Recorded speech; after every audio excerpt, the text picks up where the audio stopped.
सगळ्या महत्त्वाच्या बातम्यांचा वेगवान आढावा 9 सेकंदात बातमी। आज आणि उद्या पश्चिम रेल्वेच्या 162 लोकलच्या फेऱ्या रद्द। कांदिवली आणि बोरिवलीच्या दरम्यान 6व्या मार्गिकेचं काम करण्यासाठी 36 तासांचा विशेष पॉवर ब्लॉक। आज दुपारी 1 वाजल्यापासून हा ब्लॉक सुरू। मध्य रेल्वेवरती उद्या सीएसएमटी ते विद्याविहारच्या दरम्यान अप आणि डाऊन धीम्या मार्गावरती मेगा ब्लॉक आहे। सकाळी 10:55 ते दुपारी 3:55 हा ब्लॉक असेल। हार्बर मार्गावरती उद्या सीएसएमटी चुनाभट्टी वांद्रे अप आणि डाऊन मार्गावरती सकाळी 11:10 पासून 4:40 मेगा ब्लॉक असेल। सीएसएमटी ते पनवेलपर्यंत ब्लॉकच्या कालावधीमध्ये लोकलची सेवा बंद राहील। कांदिवली पूर्वमधल्या ठाकूर संकुलद्वार पश्चिम द्रुतगती महामार्ग इथे 900 मिलीमीटर व्यासाच्या जलवाहिनीचं काम हाती घेण्यात आलंय। त्यामुळे सोमवारी दुपारी 1:30 वाजल्यापासून मंगळवारी 3:30 वाजेपर्यंत पाणी पुरवठा बंद राहील। राज्यामध्ये काल कोरोनाच्या 84 नव्या रुग्णांची नोंद। आतापर्यंत या कोरोनामुळे मागील काही दिवसांमध्ये 7 जणांचा मृत्यू। घाबरून जाऊ नका, काळजी घ्या, आरोग्य विभागाचं आवाहन। मुंबईमध्ये काल कोरोनाचे 32 रुग्ण तर ठाण्यामध्ये नवे 14 रुग्ण सापडले। राज्यामधील एकूण 467 रुग्णांपैकी एकट्या मुंबईमध्ये जानेवारीपासून 411 रुग्णांची नोंद। साताऱ्यामध्ये सुद्धा कोरोनाचा शिरकाव, 2 जणांना कोरोनाची लागण। आरोग्य विभाग अलर्ट मोडवर। आषाढीपूर्वी कोरोना सोलापूरमध्ये दाखल। माळशिरस तालुक्यामध्ये 2 कोरोना रुग्णांची नोंद झाली आहे। प्रशासनाकडून नागरिकांना काळजी घेण्याचं आवाहन। कोरोनाबाधित रुग्णाला मारून टाक म्हणणाऱ्या वरिष्ठ डॉक्टरचा ऑडिओ व्हायरल होतोय। डॉक्टर शशिकांत देशपांडेच्या विरोधात उदगीर शहर पोलीस ठाण्यामध्ये गुन्हा दाखल। ठाण्यामधल्या शीळ परिसरामधल्या बबलू कंपाऊंडमधील भंगाराच्या 5 गोदामांना काल रात्री आग। पहाटे 5च्या सुमारास आगीवरती नियंत्रण। सुदैवाने जीवितहानी नाही। मुंबई पोलीस दलामध्ये मोठे फेरबदल। 13 पोलीस उपायुक्तांच्या बदल्या। कृष्णकांत उपाध्याय यांची परिमंडळ 3 पदी नियुक्ती तर दत्ता किसन नलावडे यांची परिमंडळ 10 पदी नियुक्ती। मुंबईमध्ये बेस्टच्या विक्रोळी आगारामधल्या 23 कर्मचाऱ्यांची सेवानिवृत्ती। कार्यक्रमाला बेस्टचे कर्मचारी आणि कुटुंबियांची उपस्थिती। संजय गांधी राष्ट्रीय उद्यानामधल्या खासगी वने म्हणून संरक्षित केलेल्या जमिनी संरक्षित जंगल क्षेत्रामधून वगळण्याचा दरेकरांचा ठराव। मुंबई उपनगर जिल्हा नियोजन समितीमध्ये ठराव एकमतानं मंजूर। वन जमिनींवरील 80,000 लोकवस्त्यांना मिळणार कायमचा दिलासा। मुंबईच्या राणीच्या बागेमधल्या पेंग्विनच्या इंग्रजी नावावरून नवा वादंग। नव्याने जन्मलेल्या पिलांना मराठी नावं देण्याची भाजपची मागणी। भाजपचे भायखळा विधानसभेचे अध्यक्ष नितीन बनकर यांनी दिला आंदोलनाचा इशारा। विमानामध्ये ऐनवेळी तांत्रिक बिघाड। मंत्री गिरीश महाजन यांच्यासोबत प्रवाशांना जळगाव विमानतळावरती मनस्ताप सहन करावा लागला। दुरुस्तीसाठी लागला जवळपास 1.5 तासांचा वेळ। पुण्यश्लोक अहिल्यादेवी होळकर यांचा आज त्रिशताब्दी जन्मोत्सव। कार्यक्रमाच्या निमित्ताने मुख्यमंत्री देवेंद्र फडणवीसांसह दोन्ही उपमुख्यमंत्री चौंडीमध्ये येणार। अहिल्यादेवींच्या स्मारकाचं दर्शन सुद्धा घेणार। अहिल्यादेवी होळकर यांच्या त्रिशताब्दी जयंतीच्या निमित्ताने आमदार रोहित पवार यांच्याकडून चौंडी इथे महापूजा। त्याच वेळेला आमदार गोपीचंद पडळकर यांची सुद्धा उपस्थिती आहे।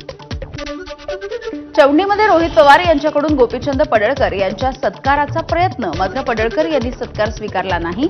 यावरती पाहुण्यांचा पाहुणचार करण्याची आपली संस्कृती असल्याची रोहित पवार यांची प्रतिक्रिया।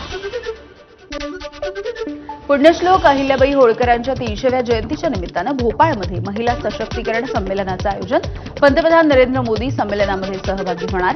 मोदींच्या हस्ते अहिल्यादेवी यांच्यावरच्या पोस्टल तिकिटाचं लोकार्पण। रविवारी नाशिकमध्ये मुख्यमंत्री देवेंद्र फडणवीसांच्या अध्यक्षतेखाली कुंभमेळा आढावा बैठक। या बैठकीला साधू महंत उपस्थित राहणार असल्यामुळे साधूंच्या सत्कारापासून भोजनापर्यंत सर्व तयारी। मंत्रिमंडळाचं नामांतर। देवेंद्र मध्यवर्ती कारागृह असं करा। भुजबळांच्या मंत्रिमंडळामधल्या प्रवेशावरून दैनिक सामनाच्या माध्यमातून बोचरी टीका। फडणवीस तुरुंगामध्ये टाकू म्हणणाऱ्यांना महाराष्ट्राचे युगपुरुष म्हणतायत असाही हल्लाबोल। शरण आलेल्या नक्षलवाद्यांचा औद्योगिक क्रांतीमध्ये सहभाग। 65 आत्मसमर्पित नक्षलवादी गडचिरोलीमधल्या लॉईड्स मेटल कारखान्यामध्ये रुजू। कधी काळी बंदूक चालवणारे हात आज सन्मानाची रोजीरोटी गमावत असल्यामुळे सर्वत्र कौतुक। निलेश चव्हाण 10 दिवसांच्या नंतर पिंपरी चिंचवड पोलिसांच्या ताब्यात.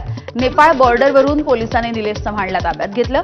वैष्णवीच्या बाळाची हेळसांड केल्याप्रकरणी निलेश चव्हाण ताब्यात. आरोपी निलेश चव्हाणला मध्यरात्री बावधन पोलीस ठाण्यामध्ये आणलं. वैष्णवीच्या बाळाची हेळसांड केल्याप्रकरणी आज निलेश चव्हाणला पुणे जिल्हा न्यायालयामध्ये हजर केलं जाईल. फरार असणाऱ्या निलेश चव्हाणच्या बस प्रवासाचं सीसीटीव्ही फुटेज आता समोर आलेलं आहे. निलेश चव्हाण 25 मे रोजी ट्रॅव्हल्सनं दिल्लीमधून गोरखपूरला गेल्याची माहिती आहे. निलेश चव्हाण नेपाळमध्ये 25 मे पासून मुक्कामी होता. पुणे, मुंबई, कर्जत, रायगड, दिल्ली, गोरखपूर आणि उत्तर प्रदेश या ठिकाणावरून तो नेपाळला गेला अशी माहिती मिळते. निलेश चव्हाण याचा नेमका आका कोण होता याचा शोध घ्यायला हवा. राष्ट्रवादी शरदचंद्र पवार पक्षाच्या नेत्या रोहिणी खडसे यांची प्रतिक्रिया. निलेशला सह आरोपी करत हा तपास सीआयडीकडे वर्ग करण्यात यावा, खडसेंची मागणी. वैष्णवी हगवणे हुंडाबळीच्या प्रकरणी मैत्रिणींसह नातेवाईकांकडे पोलिसांची चौकशी. आतापर्यंत 19 साक्षीदारांचा पोलिसांनी जबाब घेतलाय. वैष्णवी हगवणे प्रकरण आयपीएस सुपेकर यांना भोवलं. जालिंदर सुपेकर यांची होमगार्डला बदली. हगवणे बंधूंना सुपेकरांच्या सहीनं देण्यात आलं होतं पिस्तूल. राजेंद्र हगवणेंचा पुतण्या संतोष हगवणेंवरती गंभीर आरोप. खुर्ची चित्रपटाच्या निर्मितीच्या वेळेला थकवले दिग्दर्शकाचे लाखो रुपये. संतोष हगवणेने धमकावल्याचा दिग्दर्शक अविनाश खोचरे यांचा आरोप आहे. वैष्णवी हगवणे आत्महत्या प्रकरण. शशांक आणि लता हगवणेवरती आणखी एक गुन्हा दाखल. अटकेसाठी म्हाळुंगे पोलिसांनी पावलं टाकली.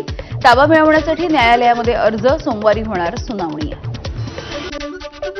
ठाण्यामधल्या हेरगिरीच्या प्रकरणामध्ये एक नवा ट्विस्ट. रवी वर्माने पाकिस्तानसाठी जाणीवपूर्वक हेरगिरी केल्याचं तपासामधून समोर. रवीला प्रत्येक महत्त्वाच्या माहितीच्या मागे पैसे दिले जात असल्याची सुद्धा तपासामधून माहिती. छत्रपती संभाजीनगरचे उद्योजक संतोष लड्डा यांच्या घरामध्ये दरोडा पडल्याचं प्रकरण आहे. आरोपी अमोल खोतकरचा पोलिसांनी एन्काउंटर केलाय. एन्काउंटरच्या वेळेला खोतकर सोबत असलेल्या मुलीला सीआयडीनं ताब्यात घेतलं. संभाजीनगरमधील उद्योजक प्रशांत संतोष लड्डांच्या दरोड्याचं प्रकरण समोर आलं होतं आणि या गुन्ह्यामध्ये वापरलेली कार 2 आरोपींनी वापरली होती. ही कार आता जप्त करण्यात आलेली आहे. तसंच घटनास्थळाची टीप देणाऱ्या आरोपी देविदास शिंदेवरती अटकेची कारवाई सुरू झाली आहे. छत्रपती संभाजीनगर लड्डा दरोडा प्रकरणामध्ये आरोपी पोलिसांना हप्ते देत होता. लड्डा यांच्या घरी 5.5 किलो सोनं असल्याची आरोपी योगेश हसबेला टीप मिळाली होती. 2023 मध्ये अंबादास दानवेंनी हप्ते घेणाऱ्यांच्या जाहीर केलेल्या यादीमध्ये आरोपी योगेश याचाही उल्लेख आहे. अकोल्यामध्ये एका काकानं दगडानं ठेचून आपल्या पुतण्याची हत्या केल्याचा प्रकार समोर आलाय. पुतण्या दारूच्या आहारी गेला होता आणि त्यातूनच झालेल्या वादामधून पुतण्याची हत्या केल्याचं पोलीस तपासामधून समोर आलंय. बारामतीमध्ये चारित्र्याच्या संशयामधून पतीकडून पत्नीची हत्या. आरोपीच्या विरोधात खुनाचा गुन्हा दाखल. बारामती तालुक्यामधल्या बांदलवाडी इथली हृदयद्रावक घटना आहे.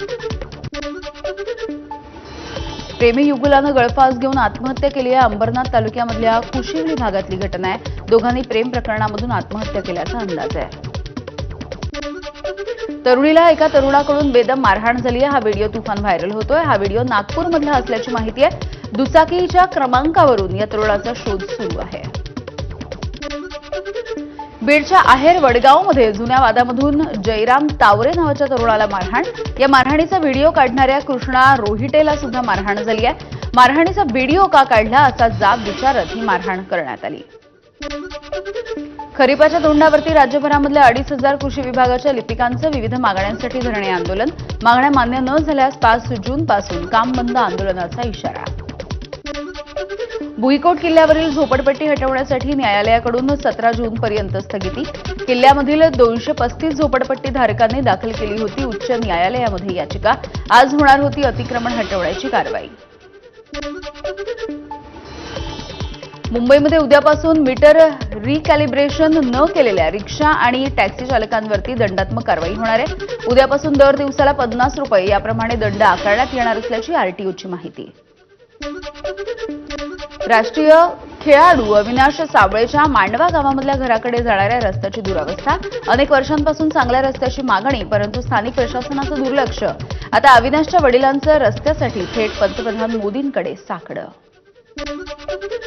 बीड शहराला पाणी पुरवठा करणारं बिंदुसरा धरण ओव्हरफ्लो झालंय, त्यामुळे पाण्याची चिंता मिटली आहे। या धरणाची ही खास ड्रोन दृश्य सुद्धा समोर आली आहे। धाराशिवच्या नळदुर्ग भुईकोट किल्ल्यावरचा नर-मादी धबधबा यंदा मे महिन्यामध्येच प्रवाहित झालाय। सततच्या पावसामुळे बोरी धरण पाणलोट क्षेत्रामध्ये दमदार पाऊस झाल्यामुळे हा मादी धबधबा प्रवाहित झालाय। सिंहगड किल्ला नागरिकांसाठी पुढील 3 दिवस बंद, अतिक्रमण हटवण्याची कार्यवाही सुरू असल्यामुळे 2 जूनपर्यंत सिंहगड किल्ला हा सर्वसामान्य नागरिक आणि पर्यटकांसाठी बंद राहील। मराठवाड्यामध्ये मे महिन्यात झालेल्या पावसामुळे 25 जणांचा मृत्यू झालेला आहे, तर 465 जनावरं आतापर्यंत दगावली आहेत। 276 घरांचं नुकसान झालंय। 8 जिल्ह्यांमधल्या 8636 हेक्टर जमिनीवरच्या पिकांचंही नुकसान झाल्याचा विभागीय आयुक्तांचा अहवाल आहे। तुळजापूर आणि धाराशिव तालुक्यामध्ये शेतीच्या नुकसानीची भाजप आमदार राणा जगजितसिंह पाटील यांनी पाहणी केली आहे। नुकसानीचे पंचनामे झाल्याच्या नंतर तात्काळ सरकारी मदत मिळवून देऊ, शेतकऱ्यांना त्यांनी आश्वासन दिलेलं आहे। गोंदिया जिल्ह्यामध्ये आज सकाळपासून पावसाच्या रिमझिम सरी कोसळत आहेत। 2 दिवसांच्या विश्रांतीनंतर पुन्हा एकदा पावसाची हजेरी। सततच्या पावसामुळे धान पिकाला मोठा फटका बसण्याची शक्यता आहे। धाराशिवच्या रुईभर इथे तीळ उत्पादक शेतकऱ्यांचं पावसामुळे नुकसान होतं। तिळावरती बुरशीजन्य रोगाचा प्रादुर्भाव, अजूनही शेतामध्ये चिखल, ऊन आणि पावसामुळे तीळ काढणीला अडचण। बीड जिल्ह्यामध्ये मागील 15 दिवसांमध्ये वार्षिक सरासरीच्या 36% इतका पाऊस झालाय। 187 गावांना याचा फटका बसला असून 4 हेक्टरवरच्या शेती पिकांचं नुकसान, वीज कोसळून 5 जणांचा मृत्यू तर 79 जनावरं दगावली। यवतमाळ जिल्ह्यामध्ये महाबीजकडून शेतकऱ्यांना 14,000 सोयाबीन तूर बियाणांचा होणार पुरवठा। यासाठी ऑनलाईन नोंदणी करण्यासाठी मुदतवाढ, कृषी विभागाकडे नोंदणी करण्याचं शेतकऱ्यांना आवाहन। अकोला जिल्ह्यामधल्या मूर्तिजापूरमध्ये प्रतिबंधित एचटीबीटी बियाणं हे जप्त करण्यात आलंय। 16 लाखांच्या बोगस बियाणांवरती पोलीस आणि कृषी विभागाने संयुक्तरित्या ही कारवाई केलेली आहे, तर 17 पोते एचटीबीटी कंपनीचे बोगस कापूस बियाणं जप्त करण्यात आलंय। कोकणामध्ये पावसाचा जोर काहीसा ओसरलाय। पाऊस कमी झाल्यामुळे शेतीच्या कामांची लगबग वाढली आहे, वेग वाढलाय। पारंपरिक गाणी गाऊन शेतकऱ्यांनी आपल्या मशागतीची कामं सुरू केली आहेत। सातारा जिल्ह्यामध्ये अवकाळी पावसामुळे 8 ते 10 कोटींचं नुकसान झालंय। तब्बल 6207 शेतकऱ्यांचं 1900 हेक्टरमधल्या पिकांचं आणि जनावरांचं सुद्धा नुकसान झालंय। शंभूराज देसाई यांची माहिती। ईव्हीएममध्ये कुठलाही घोळ नाही, कमतरता आपल्यामध्ये आहे। आपण कमी पडलो म्हणून निवडणुकीमध्ये आपला पराभव झाला, काँग्रेसचे माजी मंत्री रणजित कांबळे यांचं विधान। जळगावच्या राजकारणामध्ये खळबळ, ज्येष्ठ नेते सुरेशदादा जैन यांनी घेतली संजय राऊत यांची भेट। बंद दाराआड खलबतं झाल्यामुळे राजकीय वर्तुळामध्ये चर्चांना उधाण। ठाकरेंच्या शिवसेनेमधून बाहेर पडलेल्या अमर पाटील यांच्या गळ्यामध्ये शिंदेंच्या शिवसेनेच्या जिल्हा प्रमुख पदाची माळ पडली आहे। कार्यकर्त्यांनी जल्लोष करत अमर पाटील यांचा सत्कार केला। केंद्रीय गृहमंत्री अमित शहा आजपासून 2 दिवसाच्या पश्चिम बंगालच्या दौऱ्यावर। पश्चिम बंगालमधल्या निवडणुकांच्या दृष्टीनं या दौऱ्याला महत्त्व आहे। भाजप पदाधिकाऱ्यांची बैठक घेणार आहे। पंतप्रधान मोदी आज मध्य प्रदेशमधल्या भोपाळच्या दौऱ्यावर। अहिल्याबाईंच्या 300व्या जयंतीच्या निमित्तानं 15,000 महिला सिंदुरी साड्या घालून मोदींचं स्वागत करणार। यानंतर पंतप्रधान मोदींच्या हस्ते अनेक प्रकल्पांची पायाभरणी आणि उद्घाटन। सीमा भागामधली राज्य आणि केंद्रशासित प्रदेशांमध्ये आज पुन्हा एकदा मॉकड्रिल होणार आहे। ऑपरेशन शील्डच्या अंतर्गत सीमावर्ती राज्यांमध्ये आपत्कालीन परिस्थितीला तोंड देण्यासाठी तयारी तपासली जाणार आहे। रामपथ, धर्मपथ, भक्तिपथ, 14 कोसी परिक्रमा मार्ग आणि पंचकोसी परिक्रमा मार्गावरती मांसाहारी पदार्थांच्या विक्रीवरती बंदी। अयोध्येची श्रद्धा आणि पावित्र्य राखण्यासाठी मुख्यमंत्री योगी यांचा मोठा निर्णय। अयोध्येमधल्या राम मंदिराला लखनौच्या एका भाजी विक्रेत्या भक्ताकडून वर्ल्ड क्लॉक भेट देण्यात आलाय। अनिल कुमार साहू असं या भेट दिलेल्या भक्ताचं नाव आहे। 3 जुलैपासून सुरू होणाऱ्या अमरनाथ यात्रेसाठी बालटालमध्ये कडेकोट सुरक्षा व्यवस्था तैनात। भाविकांसाठी बेस कॅम्प उभारण्याचं काम सुद्धा सुरू झालेलं आहे। नीट पीजी परीक्षा एकाच शिफ्टमध्ये होणारे सुप्रीम कोर्टाचा महत्त्वाचा आदेश। यामुळे पारदर्शकता टिकेल आणि सर्व उमेदवारांना समान संधी उपलब्ध होईल, कोर्टाची महत्त्वाची टिप्पणी। बलुचिस्तान आर्मीने पाकिस्तानमधील एका शहरावरती ताबा मिळवला. यासोबतच अनेक पोलीस स्टेशन्सना आग लावली. शहरामधील प्रमुख बँका आणि सरकारी इमारतींवरती सुद्धा बलुचिस्ताननं ताबा मिळवला. मध्य प्रदेशच्या सिवनीमध्ये मोठा अपघात टळला. प्रशिक्षणार्थी विमान धावपट्टीवरून उलटलं. सुदैवाने अपघातामध्ये कोणीही गंभीररीत्या जखमी नाही. मात्र निष्काळजीपणा लपवण्यासाठी विमान ताडपत्रीनं झाकलंय. नायजेरियामधल्या नायजर राज्यामध्ये मोठा पूर आलाय. 88 लोकांचा मृत्यू. शुक्रवारपासून बचाव कार्य सुरू असून पुरामुळे मृत्यू झालेल्यांची संख्या वाढण्याची शक्यता आहे. गुजरातचा पराभव करत मुंबईची क्वालिफायर 2 मध्ये धडक. 229 धावांचा पाठलाग करणाऱ्या गुजरातच्या एलिमिनेटरमध्ये 20 रन्सने उडवला धुव्वा. आयपीएलच्या क्वालिफायर 2 मध्ये मुंबई इंडियन्सची पंजाब किंग्सची होणार लढत. या सामन्यामध्ये विजयी संघ अंतिम फेरीमध्ये आरसीबी सोबत 2 हात करणार आहे.